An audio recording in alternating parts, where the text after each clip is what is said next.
Hey, Hey, how's it going, hey. everybody? All right, so if you clicked on this video, you're probably curious of what this video is, but you may also be in a relationship hmm with the one and you're wondering why your bestie is acting a little funny. So, we're going to talk about it. Yeah, yeah. We're Terrence and Jill, a God-Ordained union. Now, we've been together just under 3 years, and we are here with one mission only, and that is to help increase kingdom marriages. Mm-hmm. So, if we can do that by inspiring, encouraging you, because your Yes, person is out there. yes. Sharing our experiences, Yes. and that's what we're here to do. We want That's to show you, help you understand that you're not in this by yourself. You're not the only one that's feeling the way you're feeling. You're not the only one that's going through something right now, and you're wondering why it's taking so long for you to be introduced to your God ordained mate. We're here to help you understand we went through the same thing. the same thing. Yes. And if you want marriage and you believe in God for it, because God ordained marriage, He has someone for you. He has someone just for you. He has someone just for you. Yes. Yep. So join us live every Tuesday night Eastern Standard Time, 7 Yes. p.m. Eastern Standard Time. Yes. And make sure you like, subscribe, turn on your notifications. Yes. Share, put your comments in, the whole nine. Yep. So just real quick before we get started with the topic, it's Heart Health Month for us in February. So we're wearing red to just to remind you to check your Yes. heart. Most people look at this month as the physical part of your heart, but we like to take this month of February to remind people to check the spiritual part of your heart. Those things that you are harboring in your heart Yes. that could also be blocking you. Yes. So when you pray, ask God to cleanse your heart as well as renew Yes. your mind. Yes. Ask for forgiveness Yes. to get all that resentment and all of that bad vibes out and all that negative energy, get rid of it so you can make room for the positive things that God has for you. Amen. Yes. All right. So, a couple of videos ago, and I think maybe on our live, I shared with our viewers that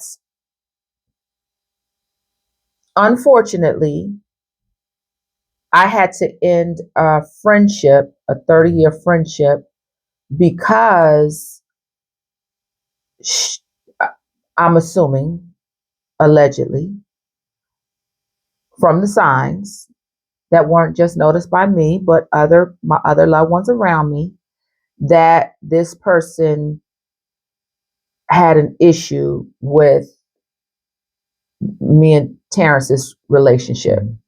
And so it was one of the hardest things I had to do. I had to let the friendship go.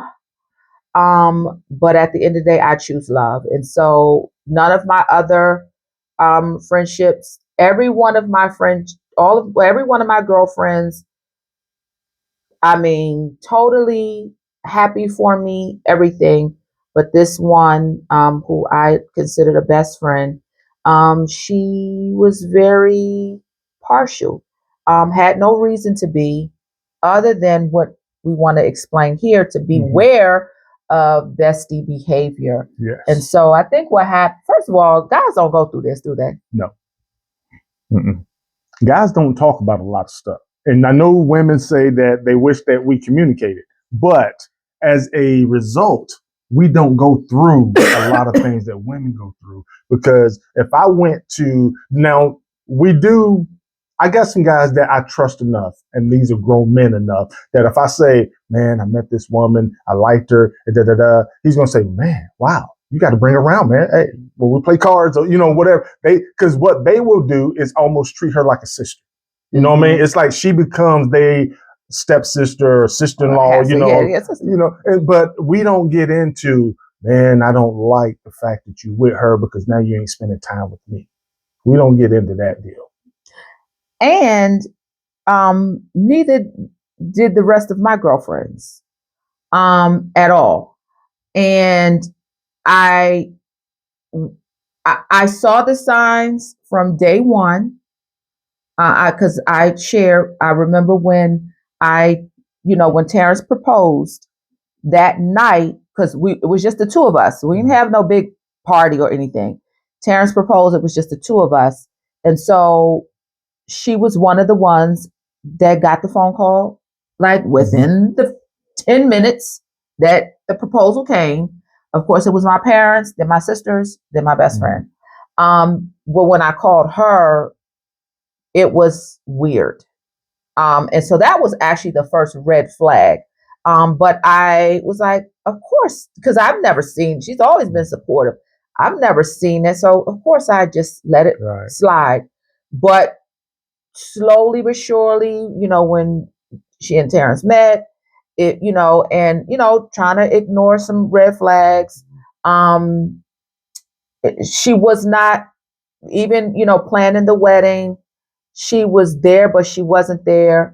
I remember all of my family were coming in like that Tuesday. Of course, the wedding was on Saturday. All of my family was coming in on that Tuesday. And I remember asking if, she would come early on at least that Thursday. She said she couldn't, and she didn't arrive until Friday in time for the rehearsal.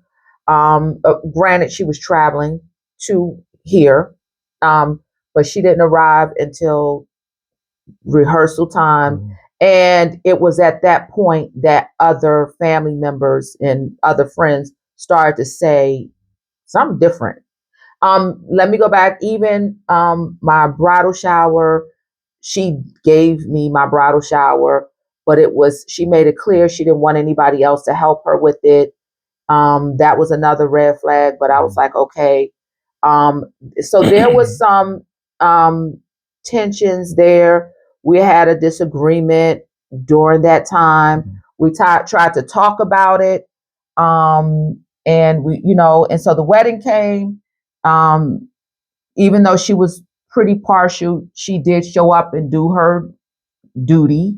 But it was a difference. And I was not going to allow the enemy at all to steal my joy. That's what I wasn't going to allow the enemy to do. But after then, after Terrence and I got married, I remember sending her flowers for her birthday, and she thanked me. It was just she was doing little slide comments. And so I remember we were having she told me that she was having all these nightmares. And I remember she and I were having a conversation, and this was like 6 months after Terrence and I were married. And I said to her, I said, are you holding, like, where are these nightmares coming from? I said, are you holding any resentment? Are you holding any unforgiveness? Like, where is this coming from? And she said, I'm actually holding some unforgiveness towards you. And I'm like, what? And it was just confirmed. And so at that point, I had to make a decision because I'm a newlywed.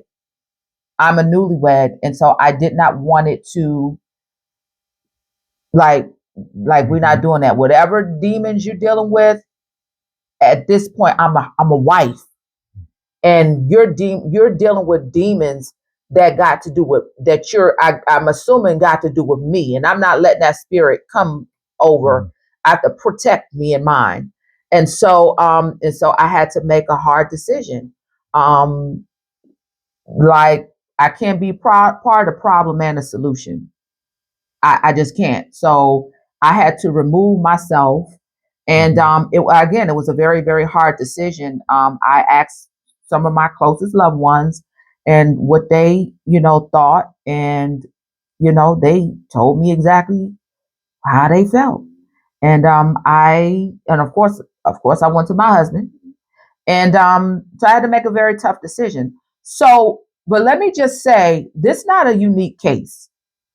This is a spirit that happens in a lot of friendships. Once the one comes, now, let me tell you this, if the one does not come and you just got a boyfriend and you could even marry that person, it's no threat to the relationship. you might have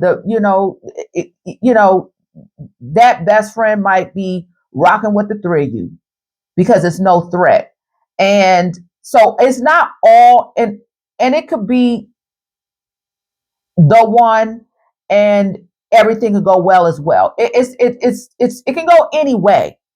My point is that don't be surprised whether it's the one or not the one that this spirit shows up in your best friend. It happens all the time.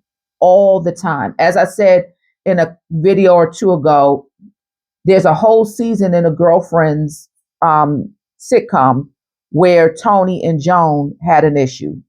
It was fictitious, but it's a real thing. And so that spirit, it is actually a spirit of rejection. It's a spirit of abandonment and rejection that comes into that person, and they feel like someone came between you and her, and she's being rejected and pushed out. So it's not the person, it's the spirit that is taking over the person. And so for me, had she not told me, even though I saw the red flags, had she not told me she was holding resentment against me, she would probably still be my friend. But I was not going to be in a space where you tell me you got an issue with me and you really don't know why you got an issue with me, and I'm going to be in that spirit with you. We're not doing that. I have to remove myself. But that spirit does exist, and it can present itself in your situation. I'm not saying that it will, but don't be surprised. Beware. Don't be surprised if it is. So recently, within the last couple of years, after Terrence and I got married, I am familiar with, and I got to be careful how I say this. We went to a wedding, and the bride and her maid of honor, who would have been her maid of honor, ended their friendship during her bachelorette party. And at the last minute, like a week or two before her wedding, she had to remove her maid of honor, who was her best friend, because the same behavior showed up. Don't know what was the issue, just the issue that she feeling some type of way.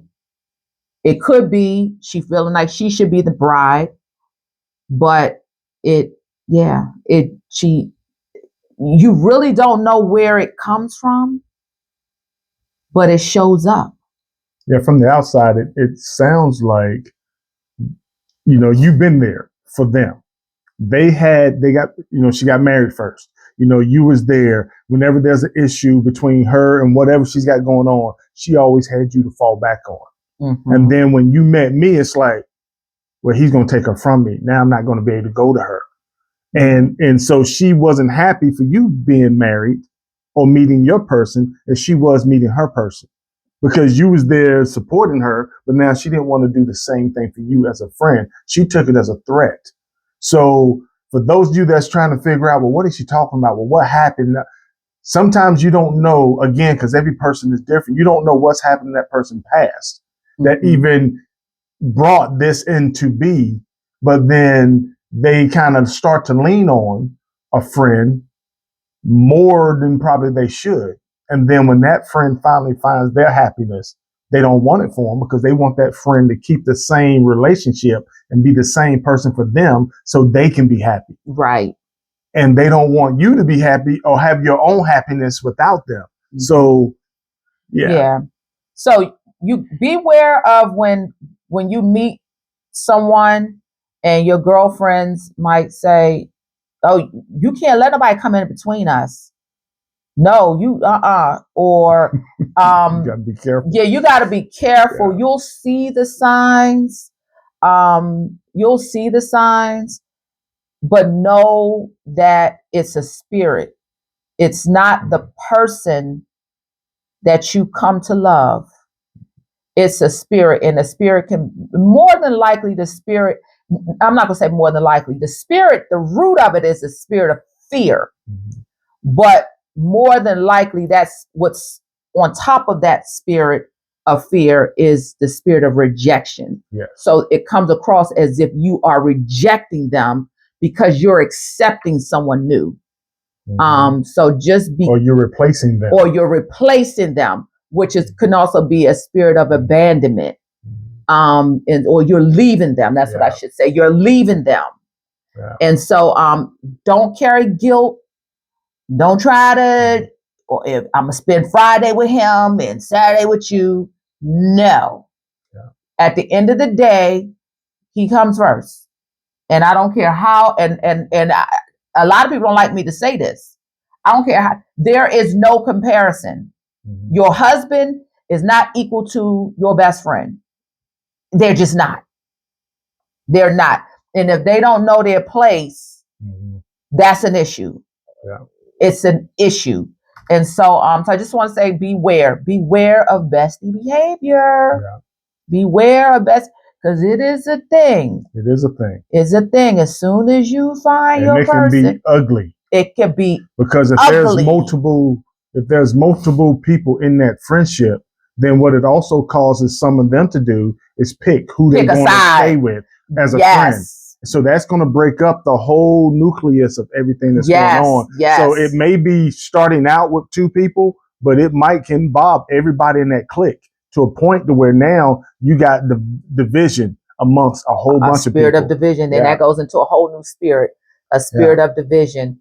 And so yeah, just beware. Don't be surprised if, you trying to share your good news about your new boo and they don't receive it, or they say something, a little snide comment or a little jab, especially or when you hanging with him tonight. Y'all going, what y'all doing out for? So he giving you roses. Beware of those little comments. Yeah. What did he do to have to give you roses? What is he apologizing for? It's like, what? But it really, I think it's going to really show up when you've been a part of a group of friends and one or two of them have been married for years and everybody else has supported. And then later on in life, one of you find your soulmate or your God-ordained mate. And now it's going to take you away from being just around the clock available for those that you've been available for, because now you got to put time into your own family and the new person in your life. And now they're like, wait a minute, why is this happening? Who is he to come between all of us? And then, be careful. Yeah, and I have to use this opportunity to just make a really, really, a really needed point. So I was the person, because I was single, didn't have any children. Of course, you know how I talked about before. I'm the proud auntie. And so I was the person who supported everybody. If there was whatever, I'm going to be there. I'm going to be there early. I'm going to help you set up. I'm going to help you clean up. Whatever you need, you got me 100%. Like I am going to be there. Like I was that person. When we got married, when I say everybody showed up for me, my family and all of my friends, including that friend, everybody showed up for me. She was the only person that showed up with a partial attitude. Everybody else showed up. When I say it was the most beautiful day of my life, not just days. I remember that Friday before my wedding. We were all at the hotel. We were going one suite, and I had cousins putting together the favors. I went into another suite. My mother had other cousins in there putting together the flowers. I had another suite. people were in there doing hair. It was like everybody came together and Yes. supported me. And that spirit of love, that love, when I say love conquers all, love drowned out and ran away that Yes. hatred, that little piece of hatred that showed up. Yes. Love drowned it out, totally drowned it out. So so focus on love, choose love, because love conquers all. Love conquers all. And even though I had to make a hard decision and get rid of that friendship, the love is so strong over here that I have not missed a beat. Not one negative feeling, not one negative guilt feeling, not one feeling of, oh my God, I miss such and such. None of that. It's just been such an outpouring and flow of love. So focus on love, choose love, and whoever does not want to fall on the side of love, let them go. Yes. Let them go. Let them go. Hey, well, look, there you have it. Yeah. There you have it. Be careful of some weird behavior from besties. Yeah. So with that said, we thank you guys for hanging out with us a little bit. We hope you have the remainder of your weekend. Awesome, awesome, awesome. Yes. And we look forward to seeing you guys on the very next video. Yep. All right. Deuces. Deuces.